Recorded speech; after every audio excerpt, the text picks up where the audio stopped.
the name 7-Day Sonnet come from? The name is actually a poem that I wrote when I was in college. Oh, yeah? So yeah, it's just the working title of a poem that I had written, basically dealing with like a person living their life day by day, trying to be socially accepted by everyone they come in contact with, and by the end realizing that like you shouldn't have to try to act a certain way around certain people, you know, to be accepted by them. Like people should just accept you for who you are, or you know, fuck you. Right. Yeah, I went to Columbia College, so it was like all arts and like, you know, like I actually originally went to school for music production and then like journalism and fiction writing. So Oh, really? like, yeah, all that creative stuff, you know, going on. When did the band form, and how did that come about? The band came together in 2007, like tail end 2007. It was basically invite. Like it was Anthony played in a band with 2 of the former members, and they already had a good chemistry together, and we'd all kind of played in the same local Chicago scene together, and it was one of those things like, you know, they called Ben because Ben was a singer that, you know, didn't have a whole lot on his plate at the time, and, you know, then I got the phone call like the next day, and we're like, hey, you want to jam? And then we jammed, we wrote a song on the spot day one, and it's kind of, you know, it's just... Ben said the song was New Shoes. Yes. I actually really dig that song. I think it's an excellent song. So for it being the first song, it's just even better. You know what I mean? I mean, we hate it naturally because we played it so much and just, you know. Well, you know. We always love the new stuff the most. Right, right. So Farewell to Good Days is climbing the charts. So how does that feel to have 2 songs in the top 40 when you guys are basically just starting out? That feels great. We fought real hard, you know? I mean, we fought real hard and it just feels really good to, you know, start seeing some success. I mean, we're on an indie label. We all have all independent radio people and stuff like that. We have no big machine behind us really pushing us, you know? So, like, we've really fought for every inch that we've gotten, you know, and just to have results like that, you know, makes you really feel good about going forward. Right. I mean, we still very much take the DIY approach to things. So for us to have 2 consecutive charting singles, I mean, honestly, that's an accomplishment for any band right now. Right. Especially, like Anthony was saying, you know, we're on an indie label and we're new, and you know, we've only been touring for like a year now, so it's a big feat. I mean, especially, it's a great feeling to hear your song on the radio when you're like at home, you know, go to the grocery store and you, Hey, that's me, right? yeah, that's me. It's surreal still, so that's what I created, and now like a lot of people are hearing it. It's a great feeling. Right. What's your favorite song to play? Well, it'll probably be different for each one of us. I'd say mine is I Am the Sun. And it's really, you don't have to think about it really with that song. It's a pretty, you know, no-brainer. Like, it's just a rockin' song front to back. It's not really intricate or anything like that. It's just a smash-mouth song, you know? Yeah, I think that song actually has kind of a Seven Dust feel to it, actually. Just the way that it kind of chugs, you know. A little bit. There's those elements that I can feel in it, and I really like that about it. That's another one of my really key songs that I I was gonna say, that's kind of, I like playing that song live. I mean, usually like where we have it placed in the set, especially like the support set when we're on tour with bigger bands, we usually have it placed like at the right spot in the set to where people have kind of warmed up to us, and then there's that part in the middle where everyone just, if they're gonna go nuts, that's where they go nuts at. So yeah, I like that song a lot. What are your favorite bands? First. How many? Go ahead. Right now or all time? All time. All time. Well, I mean, first record I ever got was White Zombie Astro Creep 2000. That was my first record. Like, so like that has like a really big place in my heart. That, and it's an amazing record. Still, it's an amazing record. I mean, I was Metallica, Pantera, White Zombie, Deftones, Helmet. Like that's like what I grew up. That's what like made me want to play music. And nowadays, I mean, you know, I still love all those bands and everything, but like I'm into like stuff like Circus Survive, City in Color, Whitechapel, Acacia Strain, and everything in between. You know.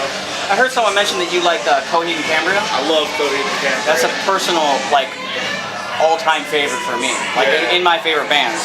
The keyword. I just got like a whole bunch of like acoustic stuff that they released, like the Kerrang UK sessions and stuff like that. It's awesome. Right, yeah, they have a good way of just getting on stage and just jamming with each other. You know what I mean? I like when they do Final Cut, you know? Oh yeah, That's it's amazing. rock for like 15 minutes in Right. the middle section. You're just like, all right, and then you're just like, all right, finish the song. But yeah, Right. I'm just like, finish the goddamn song. But no, I love Coheed and Cambria. And how about you? Yeah, I mean it's kind of hard to narrow it down. I mean, I think overall, Nine Inch Nails, Seven Dust, and Foo Fighters. I think for me, and like if you're gonna narrow it down, but I mean like Anthony said, I mean I'm really big into like Circus Survive right now and Dredge.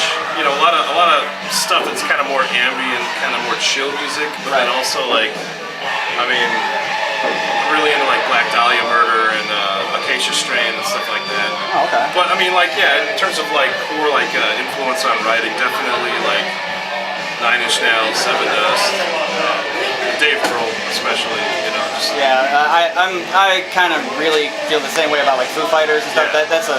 That's a band that I think has had it for quite some time. I mean, they really do have is a good songs. song. You know, Right. any way you slice it, I mean, he just writes a lot of really good songs. He's a good solid musician. So, Yeah. all the way around. Any tours lined up that we should know about? Seven Dust. Yeah. Seven Dust starts November 22nd. Yeah, end of November through December, and it's good. I think it's a good way to round out the end of the year. I mean, personally, I just named one of my favorite bands is Seven Dust, so Right. kind of going out with those guys. I think I Empire is going to be on that too, which is a couple guys, you know, Donald from Submerged singing, Brad from Switched and Dark New Day, and Corey from Dark New Day. And it's a really Dark New Day was another excellent yeah. band. Yeah. So it's kind of like a super group in this genre, so they're going to be on the bill too, and really looking forward to it. What is the most difficult part about being a new band in the scene? Where do you want to start? I guess like one of the biggest things is I mean like really getting people to like respect what you're doing and like come out and support you. I mean it's you know it's like being a new band touring is almost like being a local band in each city that you're going to. You know, like people don't really know you and like you just really want people to like come out and support you and like you know and like what you're doing. You know, it's like one of those things. It's like we're not going to get to the status of Avenged Sevenfold or Foo Fighters or anything without people coming out to support us like they would support them now, you know, like, you know, you get 15,000 people that'll go support them and you struggle to get 100 people into some of these other shows, you know, so it's like, I think the biggest struggle is actually having people like hear you, you know, like there's a stigma when you're like a new band, especially like if you're on the support thing, like we're opening up for Seven Dust. Right. A lot of people have this preconceived notion, and I mean half the time it's true that like, you know, oh man, I gotta sit through the opening band, like, oh god, like this is gonna suck. And a lot of people come to shows arms folded, just like, all right, I gotta sit through 2 opening bands, this is gonna suck. So you kind of have to like battle that preconceived notion they already have in their head. Right. So you gotta, not only do you have to like get people to listen to what you're doing, but you also kind of have to like dispel that whole thing of like, Right. you know, Change their mentality when they're there. Yeah. yeah, I mean, so that's difficult, but then, you know, you're fighting, you know, the music scene, you know, it's like a pie, and there's only so much of it to go around, and so many people are fighting for even the smallest little piece of pie, so, you know, radio play, spots on tours, like, everything's a competition, and every turn, you're fighting someone else to get to wrestle that little piece of ground, so, Right. yeah, it's never ending, man, it's all around, but it's worth it. Yeah, and that's the thing is I hear a lot of bands when they get out there they have to go through that rough point. I mean every band does, but it's just that some of them get jaded by it, and I think that's what holds them back. You know what I mean? They get jaded by it. They don't realize that that's what you gotta do. You gotta deal with it. It's tough, man. I mean, when you get beat over the head with some of the, like, you go through a stretch of like a month where it's like everything that can go wrong will go wrong. And like at every level, you know, from the big stuff to like the little stuff. Like we just lost the window in the RV today, and it's like cold out. Like it could have happened when it was nice, but it's raining sideways. You know, it's just like sometimes it's just everything goes wrong, and then you try to get through that period where everything kind of sucks, because then there's periods where everything seems to go right, and you're happy that you held out just long enough for things to go right again. So it's a war of attrition, you know, just about not giving up. I like that. Really good answer. What has been your favorite show so far? Of all the shows that you guys have done, actually, anything? All the shows? All the shows. I don't know. There's a couple that stand out. I think one of my favorite shows was probably the last night on the 7S tour in Charlotte. That show was just fun. I mean, like it was like 1,400 people packed into the room from start to finish. Like had a great crowd. Like people were, you know, like got past the fact that we were in the opening band like right away. Like we had like mosh pits going. People were, you know, were like, put your hands in the air. They put their hands in the air. You know, jump. They jumped. You know, crowd and then you know, like the guys from Adelita's Way and like 7S crew and stuff. Like since it was last night of the tour, they kind of bumped us. They had like these eggs filled with confetti, and like we're playing the Butcher, and all you just see is a barrage of eggs start flying on the stage, and like they start running on stage and smashing them on people's heads, and it was just like real fun, you know, like it was one of those things that it's like, you know, when people do that to you, like it's like almost like your acceptance into like their rankings and like, you know, everything like that. I think that was, I mean, not going into like festivals, because those are just, you know, festivals are awesome. Festivals are fun. We played a strip club last December in South Carolina with Saliva, and they had the fire marshal there because it was kind of like at capacity, maybe a little bit over, around like 800 or 900 people. Pretty full club. You know, it was a strip club. It was also a Hell's Angels like hangout biker bar. Right. And just the whole night was just, it was cool and weird. And you know, there's like strobes going on, and you look out into the crowd, and there's like a stripper fully nude, like 20 feet up in the air, like spread eagle, going down this pole. Like while we're playing, I'm like, what is this? Did I like time warp back to like some Motley Crue concert? And you know, I mean, we unloaded all the equipment into a dildo shop. Like it was weird, but weird in a good way. It was a good night. I mean, I woke up in a parking lot in the short bus, not knowing how I got there or where I was. Had like an amateur porno in my pocket. Like I had no money in my wallet. It was one of those nights. So oh my god, good times. That's great. If you could tour with any band currently in the scene, who would it be? Never get asked my choice of who you want to tour with. If I'd want to tour with Deftones. I love that band. Absolutely love the Deftones. They've been one of my favorites for like ever. You know, I just think like that would be like a huge bucket. Like, I mean, I saw the Deftones when they toured on Adrenaline at Warped Tour with 15 people in front of the stage, you know? So like that's one of those bands for me. I'd be like, put me on the stage with the Deftones. Right. Yeah, I'm hoping maybe Five Finger Death Punch at some point. Right. Pretty sweet. Like I like touring with heavier bands. It just seems, I just feel like I fit in better with heavy. Right. Personally, like I like hanging out with metal dudes. Right. So yeah, it would be cool to go out on a tour like that.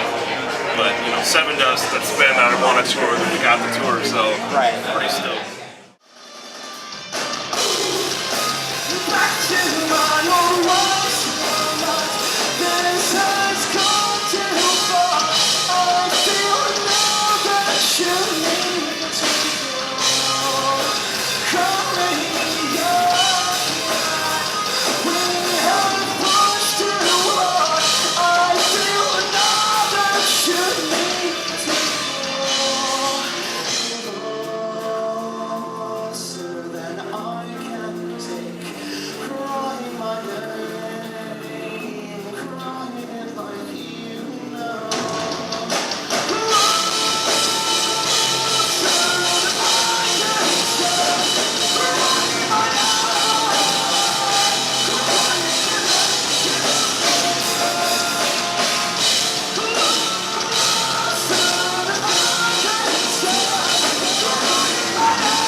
project, it'll